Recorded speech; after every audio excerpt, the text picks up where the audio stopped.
Graça e paz. Quero convidar os irmãos a abrirem as suas Bíblias em Atos, capítulo de número 2. Nós vamos ler o verso de número 42.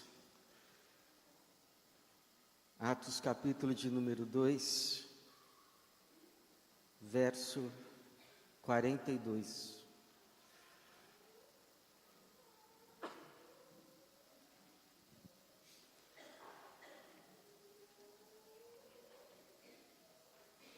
Atos dos Apóstolos, capítulo de número 2, versículo 42, diz assim: E eles perseveravam no ensino dos apóstolos e na comunhão, no partir do pão e nas orações.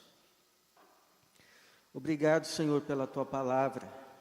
Obrigado pela Tua igreja que aqui se reúne hoje em Teu nome, igreja que o Senhor comprou com Teu sangue, remiu, selou com Teu Espírito e continua a edificá-la com a Tua presença, com a Tua palavra, com a ministração do Teu Espírito Santo, entre nós e em nós. Pedimos que hoje, mais uma vez, o Senhor se digne de se revelar ao Teu povo, de fazer com que a Tua palavra encontre lugar em cada coração, mente, e produza o fruto de vida eterna, de salvação, santificação, pelo qual o Senhor a enviou hoje. Para a Tua glória mesmo e para o nosso bem, em nome de Jesus. Amém. A igreja somos nós, essa foi a expressão, a palavra, o moto, a verdade bíblica, proposição teológica que o Espírito de Deus soprou no nosso coração para nos dirigir esse ano como igreja e talvez nos próximos anos. E fico contente quando de vez em quando eu vejo alguém dizendo: olha, nós precisamos fazer isso, ou nós precisamos agir dessa forma, ou ter essa atitude, esse comportamento. Por quê? Porque a igreja somos nós. Fico feliz de ver que aos poucos estamos assimilando essa verdade que resume muitas verdades. A questão é se nós estamos plenamente conscientes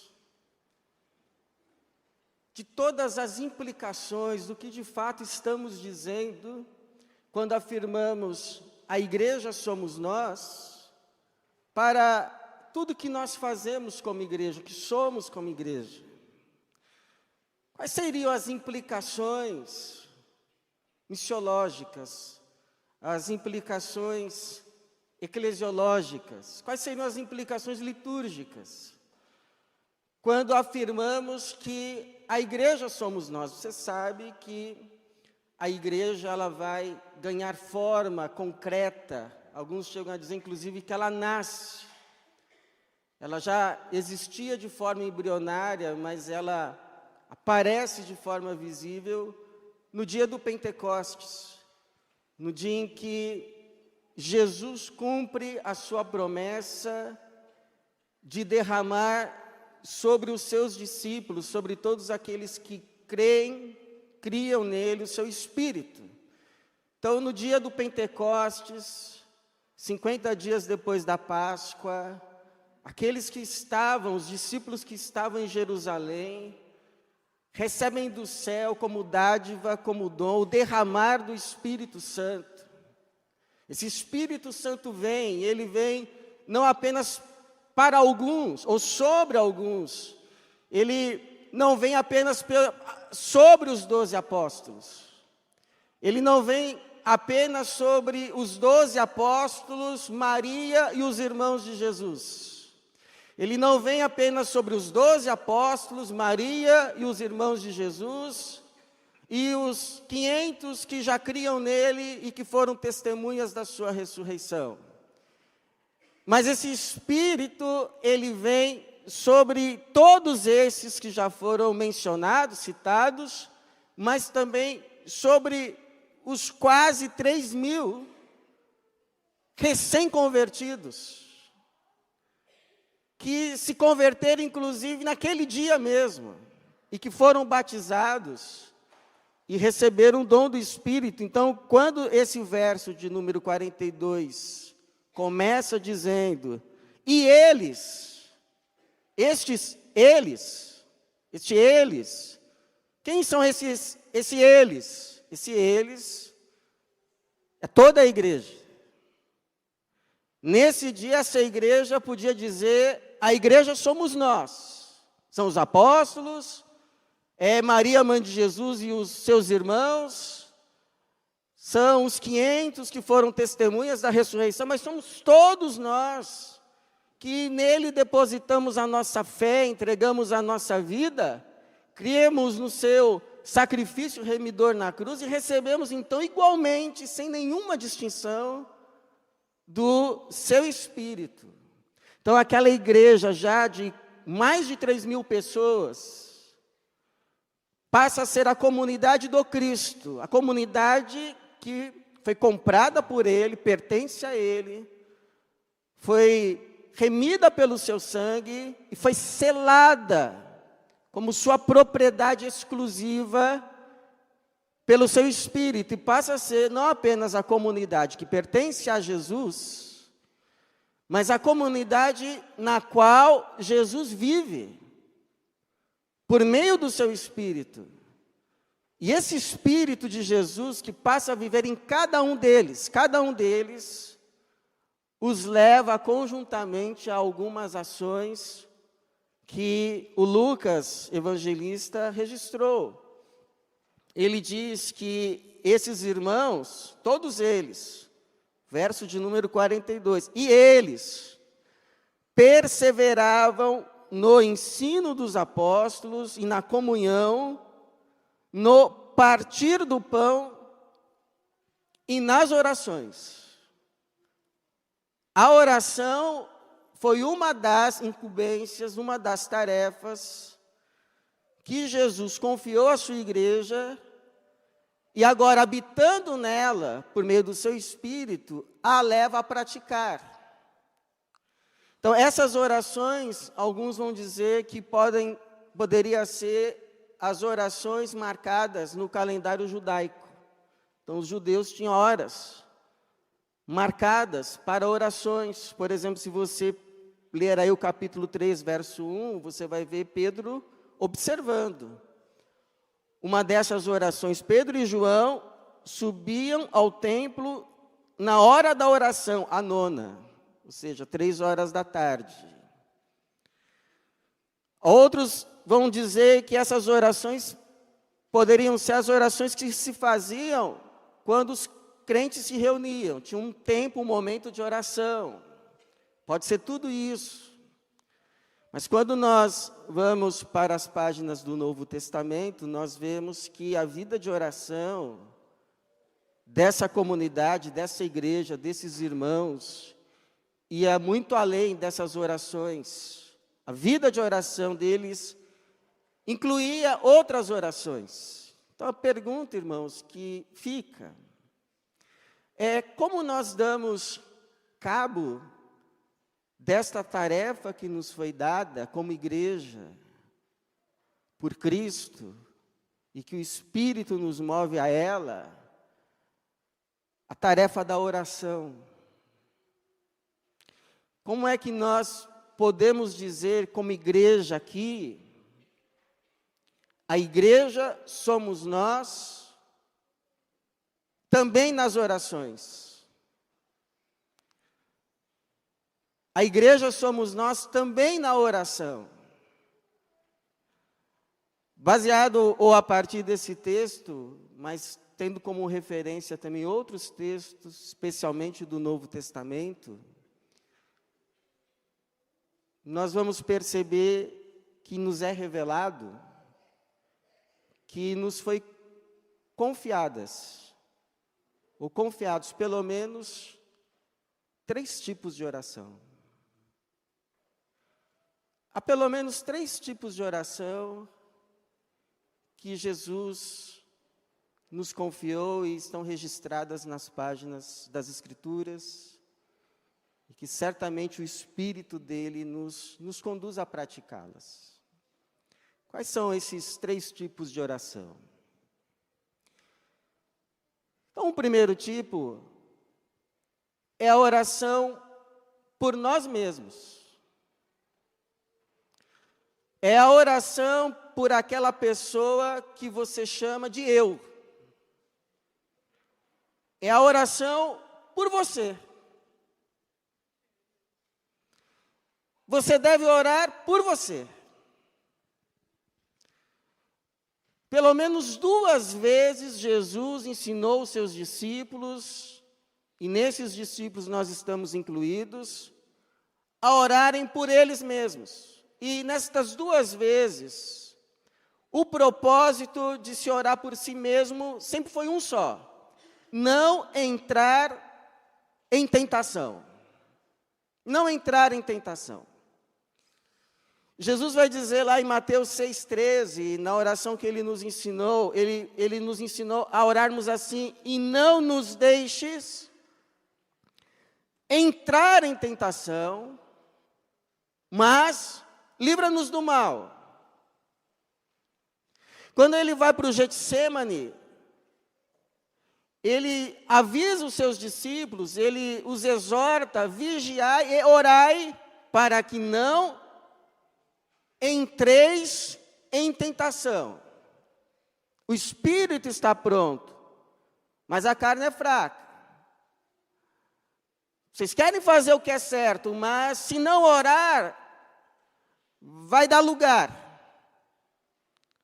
ao fraquejar. Então, orem por vocês mesmos para não entrar em tentação. E veja, ele não está nem dizendo para não cair em tentação, ele está dizendo sequer entrar. Por quê? Porque depois, meu irmão, que entra, dificilmente sai. Dificilmente sai. Pessoa que entra em tentação, se deixa levar à tentação, ou pela tentação, que não a repreende no primeiro instante, é como um pássaro que acabou de cair na arapuca. É como um peixe que acabou de morder a isca. É como um camundongo que acabou de cair nas garras do gato. Dificilmente escapa. Ainda não morreu, mas está caminhando para, a ponto de não entrar em tentação.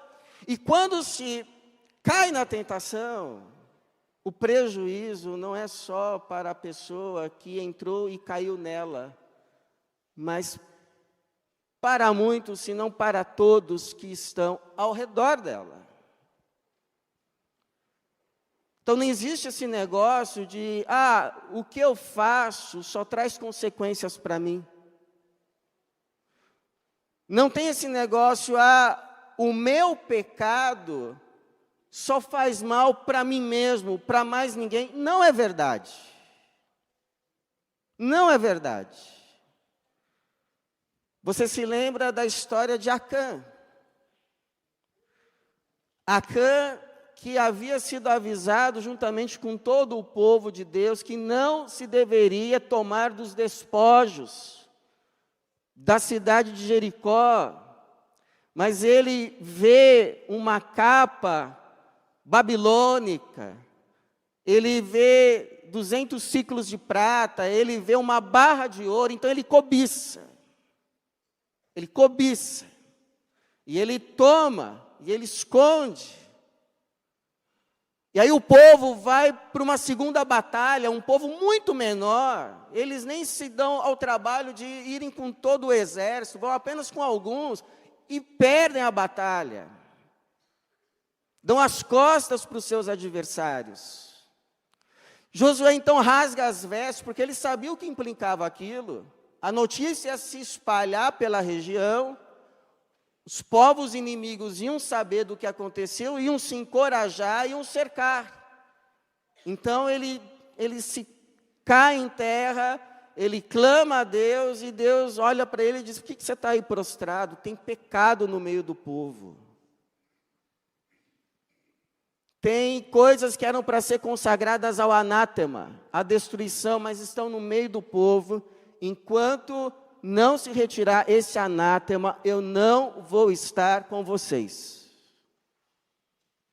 Não vou estar com vocês. E aí você sabe o fim da história. Morre não apenas Acã, mas toda a sua casa com ele. Por quê? Porque o pecado traz consequências não só para quem o pratica, mas para todos os que estão com ele, ao redor dele. Então, meu irmão, por amor à tua alma, por amor à tua casa, por amor à tua igreja, cuide da sua alma. E uma das formas de cuidar é por meio da oração. Como Paulo vai dizer a Timóteo: cuida de você mesmo. Cuida de ti mesmo. Porque o que acontecer com você, os teus atos, vão trazer consequências. Não só para você, mas para a sua casa e para a tua igreja. Então, cuide da sua alma. Uma segunda oração é a oração uns pelos outros e uns com os outros. Se na primeira oração nós oramos por aquela pessoa que chamamos de eu, nesse segundo tipo de oração, nós oramos por aqueles que nós chamamos de nós. Às vezes, a gente está assim num grupo de oração, 3 ou 4, até 2. E aí chega a hora dos pedidos. Geralmente tem um que diz assim: ah, pastor, eu não tenho nada que pedir, eu só tenho que agradecer. E geralmente é homem. Geralmente é homem que fala isso. As mulheres não, elas são mais abertas. Mas homem, não, pastor, eu só tenho que agradecer. Ok, eu até entendo, né? O irmão não quer se abrir, não quer falar os anseios do coração. Entendo, ok. Mas ao mesmo tempo fico triste. Fico triste por ele. Porque esse irmão, essa irmã, está abrindo mão de um recurso, de uma graça, de um poder provido por Deus à sua igreja, que é o poder, a graça da intercessão. A intercessão dos irmãos, a intercessão da igreja. O apóstolo Paulo, uma vez que ele escreveu aos crentes de Éfeso, ele os exorta a orar por todos, e inclui ele. Ele diz assim: e também por mim, para que a palavra me seja dada quando eu abrir a boca. O autor de Hebreus, que provavelmente estava preso, quando ele escreve aos Hebreus, ele diz assim: orai por nós, para que eu logo vos seja restituído. Está lá em Hebreus 13, 18 a 19. O próprio Senhor Jesus, no Getsêmani, sabendo que a sua hora se aproximava, a da sua paixão, que aqueles que o iriam prender estavam se aproximando, ele diz para Pedro, Tiago e João: fiquem aqui e o façam o quê? Vigiem comigo. Nesse vigiar estava a oração também. Então eu pergunto, será, irmãos, que nós somos espiritualmente mais fortes? Que todos esses irmãos, incluindo Jesus, se acredita mesmo que você não precisa que as pessoas orem por você? Aí alguém diz assim, mas pastor, precisa mesmo, porque Deus não vai ouvir de qualquer jeito. Se eu orar sozinho por mim no meu quarto, Deus não vai ouvir de qualquer forma? Vai. Então por que alguém precisa orar por mim? É um edito soberano do Altíssimo? Ele quer que seja assim? Ou uma forma da gente se humilhar, nos tornarmos humildes? Por que Deus deseja que nós compartilhemos as nossas petições uns com os outros? Porque quando Ele responder, não vai ser só a fé do suplicante que vai ser edificada, mas de todos que intercederam por ele. Todos serão edificados. Todos terão a sua fé fortalecida. Todos, inclusive, conhecerão mais do Senhor, ou seja, a igreja é edificada, todo o corpo. Teve uma vez que eu falei sobre a oração coletiva, a importância da oração coletiva, aí chegou uma reunião de oração e uma irmã,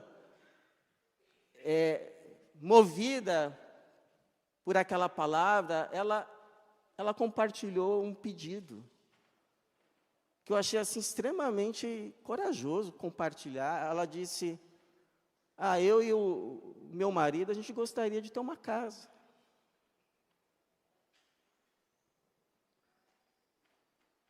E a gente orou. Irmãos, faz pouco tempo ela escreveu uma mensagem agradecendo as orações. E eu fiquei assim, puxa, então Deus atende até essa oração. Me edificou.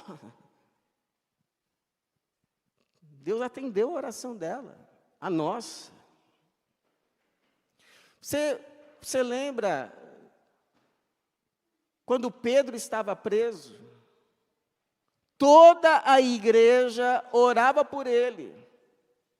Toda a igreja orava por ele, de forma que quando ele é solto, Deus o envia ali um anjo e ele é solto, e ele bate as portas, e a menina fica tão alegre de ouvir a voz do Pedro que nem abre a porta, vai correndo dizer, ninguém acredita.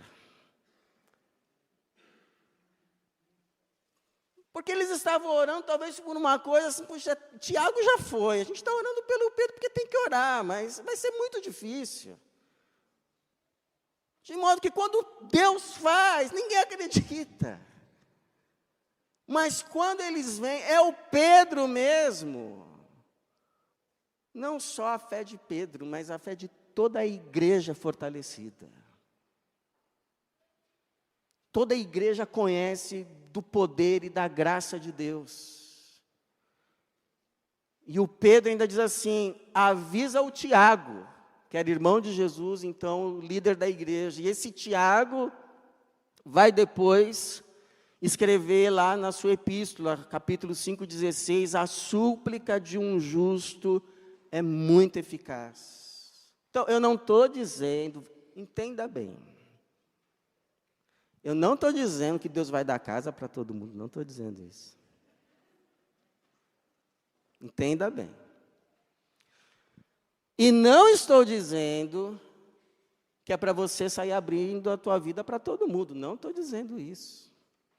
Mas eu estou dizendo que sim, há sempre motivos, pedidos, que podemos compartilhar e devemos compartilhar, e que você precisa sim, você, por mais tempo de igreja que você tenha, você precisa de pessoas que orem por você. Você precisa de irmãos que você possa confiar os anseios do teu coração. Não são todos, mas certamente tem algum. Se você ainda não encontrou, então peça, Senhor, me dá, por favor, um amigo, no caso você é homem, de oração, no caso se você é mulher, me dá uma amiga de oração. Uma pessoa que eu confie, que me ame, que vai interceder por mim. A oração de um justo tem efeito, é eficaz. Então esse é o segundo tipo de oração, a oração uns pelos outros. Então o Novo Testamento ensina a igreja a orar por si mesma, ou seja, por você mesmo, você pela pessoa que você chama de eu, a orarmos uns pelos outros, as pessoas que chamamos de nós. E o terceiro tipo de oração, a oração por aqueles que não estão aqui. A oração por aqueles que chamamos de eles. E nesse grupo de pessoas que chamamos de eles, estão dois subgrupos. O da igreja universal, no sentido de todos os santos, todos os crentes. Nós somos, aqui, uma igreja local. Nós somos os crentes em Cristo que foram lavados pelo sangue do Cordeiro, foram batizados nas águas, recebemos do Espírito de Jesus e nos reunimos aqui para edificação mútua e adoração ao Senhor. Nós somos uma igreja local. Mas a igreja de Jesus Cristo não se resume a essa igreja local. A igreja de Jesus é composta por todos os crentes em Cristo. Todos que, como você um dia, creram nele, entregaram a sua vida a ele, creram no seu sacrifício remidor na cruz, e, portanto, receberam do seu Espírito, foram selados pelo Espírito Santo e confirmaram isso pelo batismo. Essas pessoas estão espalhadas em todo o mundo, em todas as nações, em diferentes denominações. São pessoas a quem nos é dada a graça de chamarmos de irmãos, de irmãs. Então tem a igreja local, mas tem a igreja universal, pela qual a Bíblia, o Novo Testamento, nos incita a orar por ela.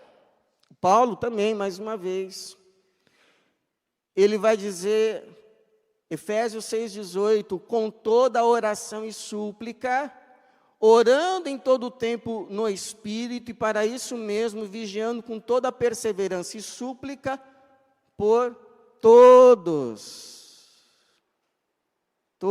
os santos, todos os crentes, além das nossas fronteiras, seja elas quais forem. Então, por isso que na bênção que impetramos no fim do culto, nós incluímos toda a igreja de Cristo. Nós pedimos a bênção de Deus para a igreja de Jesus que se reúne aqui, mas por toda a igreja de Jesus espalhada pela face da terra. Toda a igreja de Jesus. Nós somos um com eles. E é por isso que tem igrejas que, inclusive, dedicam um dia de oração, às vezes, por exemplo, para os cristãos, irmãos nossos, irmãs nossas, que vivem em local de perseguição, onde há perseguição religiosa. Nós podemos fazer isso aqui um dia. Agora, o segundo subgrupo desse grupo maior que chamamos de eles, pelo qual a Bíblia nos incita a orar, esse segundo grupo é maior ainda. É o grupo que chamamos de todos os homens. Todas as pessoas, sejam elas crentes ou não. A Bíblia diz que nós fomos deixados nessa terra como sacerdotes. E devemos orar por todos os homens. Interceder por toda a gente.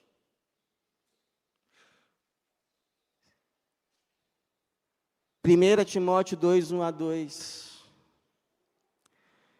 Diz o Paulo que ele quer que nós oremos por todos os homens, pelos reis e por todos os que exercem autoridade, para que tenhamos uma vida tranquila.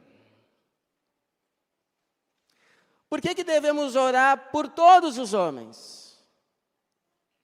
Porque nós, irmãos, por mais que sejamos um povo escolhido, um povo exclusivo da propriedade de Deus, nós não somos uma ilha.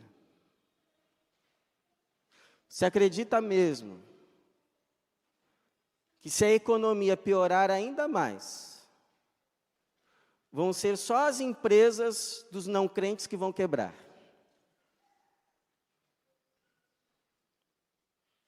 Você acredita que só os não crentes vão perder os empregos? Você acredita nisso? Você acredita que se sair um vírus, surgir um vírus letal, lá no sul da Ásia, só os asiáticos que vão sofrer? O coronavírus já nos disciplinou e nos ensinou a respeito disso. Então é por isso que eu convido você a incluir nas suas orações diárias a seguinte oração: Senhor, tem misericórdia dessa cidade. Tenha misericórdia desse país. Tenha misericórdia desse mundo. Não fica querendo que o circo pegue fogo não, irmão, porque o fogo vai chegar na sua casa. É como o Senhor ensinou o povo que estava exilado na Babilônia: empenhai-vos pela prosperidade da cidade, para onde vos exilei, e orai ao Senhor em favor dela. Por quê? Porque a prosperidade dela será a vossa prosperidade. Nós somos o povo que ora. O povo que Deus deixou aqui nessa terra para clamar misericórdia. Lá em Ezequiel, inclusive, o Senhor diz que quando está chegando o juízo sobre uma cidade, o Senhor se indigna que não tem ninguém na brecha para se colocar diante dele, clamar, interceder e orar. Nós somos esse povo, nós vamos orar por esse mundo, para que haja paz, e assim tenhamos também nós uma vida tranquila. Não é isso que nós queremos? Uma vida tranquila? Então oremos. Que completa a palavra do Senhor nos é. Ela nos ensina a orar por aquela pessoa que chamamos de eu, por aqueles que chamamos de nós, e por aqueles que chamamos de eles, ou seja, por todos. Então, quando nós afirmamos a igreja somos nós estamos dizendo, na nossa igreja, todos oram por todos. Que o Senhor nos capacite e nos abençoe no desincumbir e no cumprimento dessa nossa santa vocação, para a glória dele e para o nosso bem. Amém.